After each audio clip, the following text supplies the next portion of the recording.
1000 অস্ত্রে সুসজ্জিত আবু জাহেল বাহিনী বদরের প্রান্তে উপনীত হয়েছে আমাদের ইসলামকে নিভিয়ে দেওয়ার জন্য, আমাদের কোরআনকে নিভিয়ে দেওয়ার জন্য, আমাদের কালিমাকে নিভিয়ে দেওয়ার জন্য। আমার আল্লাহ বলেছেন ইউরিদুনা লিইউতফিউ নূরাল্লাহি বিআফওয়াহিহিম, তোমরা ফুৎকার দিয়ে আমার কোরআনকে নিভিয়ে দিতে চাও, তোমরা ফুৎকার দিয়ে আমার নবীর আদর্শকে জমিন থেকে নিভিয়ে দিতে চাও, তোমরা মদিনায় গিয়ে কোরআনকে নিভিয়ে দিতে চাও। আল্লাহু মুতিম্মু নূরিহি ওয়ালাউ কারিহাল কাফিরুন। কিয়ামত পর্যন্ত ইসলাম থাকবে, কিয়ামত পর্যন্ত কোরআন থাকবে, কিয়ামত পর্যন্ত কালিমা লা ইলাহা ইল্লাল্লাহ থাকবে। তোমরা সব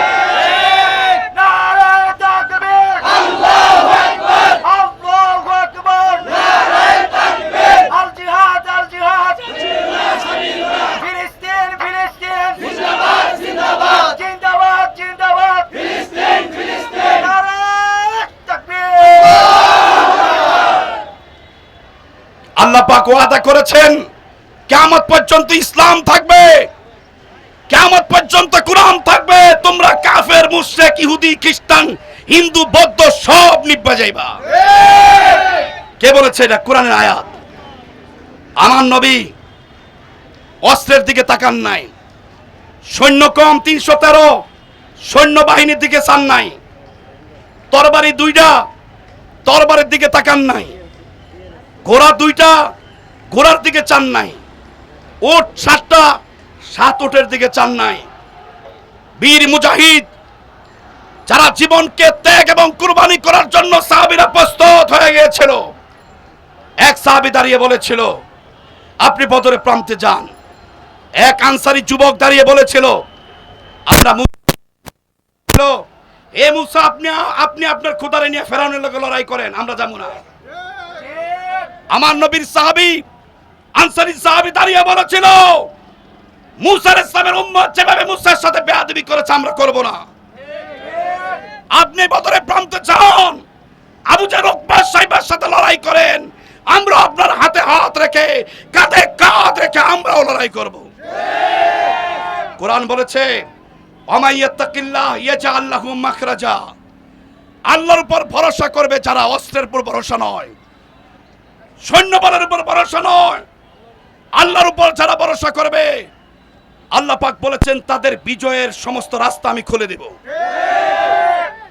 বদরের প্রান্তে 313 জন সাহাবী নিয়ে গেল, সেই যুদ্ধে আবু জাহেল জাহান্নামে গেল, উকবা জাহান্নামে গেল, সাইবা জাহান্নামে চলে গেল। মুশরিকদের পৃথিবীর সবচেয়ে বড় গুন্ডা, সবচেয়ে বড় গডফাদার গুলো সব মরে গেল। 70 জন কাফের মারা গেল, এর মধ্যে 24 জন ছিল মক্কার শীর্ষ সন্ত্রাসী। মক্কার শীর্ষ সন্ত্রাসী 24 জন মরে গেল। বুখারী হাদিস, বুখারীতে বিস্তারিত ঘটনা আসছে। 70 জন তারা মারা গেল, 70 জন গ্রেফতার হলো, বাকিগুলো সব লেজ গুটিয়া পালাইলো। মুসলমান মাত্র 14 জন শহীদ হলো। মুসলমানরা সেই যুদ্ধে জয়লাভ করলো। বলেন ইসলামের প্রথম যুদ্ধে মুসলমান জয়লাভ করলো বদর যুদ্ধে। এখানে কি মুসলমানের সংখ্যা বেশি ছিল না কম ছিল? এখানে কি মুসলমানদের অস্ত্র বেশি ছিল না কম ছিল? আরে ভাই, তখনকার তুলনায় বর্তমান বিশ্বে মুসলমানের সংখ্যা বেশি, মুসলমানদের অস্ত্র বেশি, মুসলমানদের টাকা বেশি, মুসলমানদের তেল, মুসলমানদের সৈন্য, মুসলমানদের স্বর্ণ সবই তো মুসলমানদের আন্ডারে। তাহলে মুসলমান পারছে না কেন? একটাই কারণ, এই মুসলমান সব আমেরিকার গোলাম হয়েছে।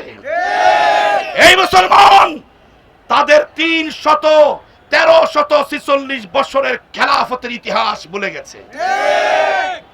এই জন্য তারা আমেরিকার বিরুদ্ধে লড়াই করতে ভয় পায়, এই জন্য তারা ইসরায়েলের বিরুদ্ধে লড়াই করতে ভয় পায়।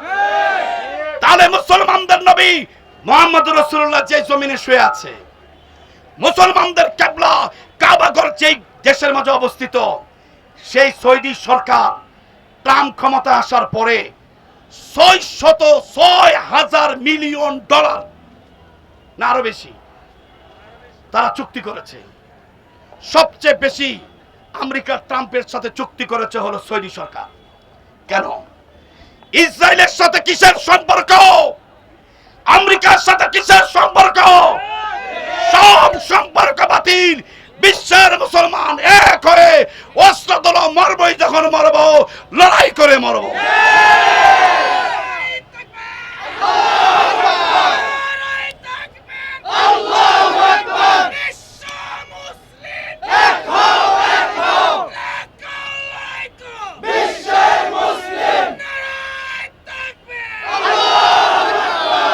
আজকে নিরস্ত্র গাজা বাসীকে বোমা মারছে, আর পৃথিবীর মানুষ চাইয়া চাইয়া রয়েছে। আজকে নিরস্ত্র রাফা মাটির সাথে মিশিয়ে দিয়েছে, বিশ্বের মুসলমান চায়া চায়া রয়েছে। কেন? কেন আমাদের চেয়ে থাকতে হবে? আমেরিকার পারমাণবিক বোমা আছে, আমাদের পাকিস্তানের তো পারমাণবিক বোমা আছে। আমেরিকার সৈন্য আছে, আমাদের তুরস্কেরও তো সৈন্য আছে। তাহলে কেন ওরা ঐক্যবদ্ধ হচ্ছে না? ওআইসি গোলার টিম বানাইছো কেন? ৫৫টা মুসলিম দেশ মিললে তোমরা ওআইসি বানাইলা, ১০০-র উপরে মুসলমান দেশ। তোমরা জাতিসংঘ চুপ করে রয়েছে, মুখের মধ্যে কুরুপ এঁটে বসে আছে। আমাদের পাশের দেশ ভারত আমাদের বিরুদ্ধে লেগে আছে। এভাবে আমাদেরকে বসে থাকলে হবে না।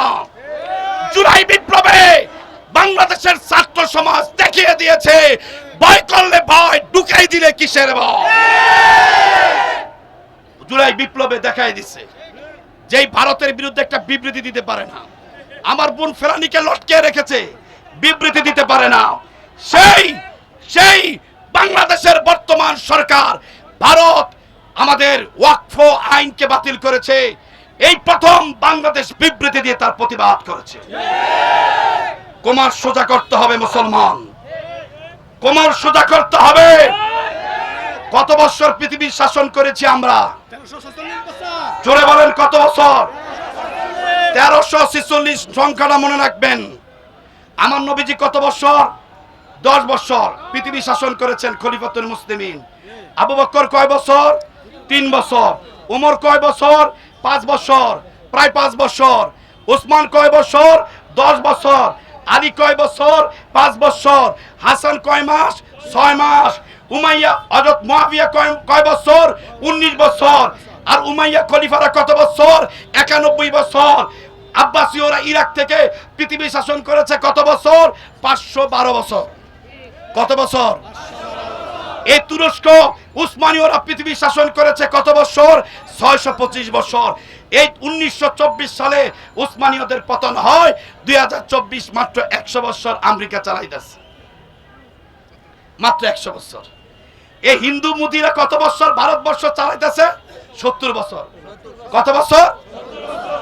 এই ভারতবর্ষ শাসন করেছে বাদশাহ আকবর, বাদশাহ শাহজাহান, বাদশাহ আওরঙ্গজেব, এখতিয়ার উদ্দিন, মোহাম্মদ বিন বখতিয়ার খিলজি।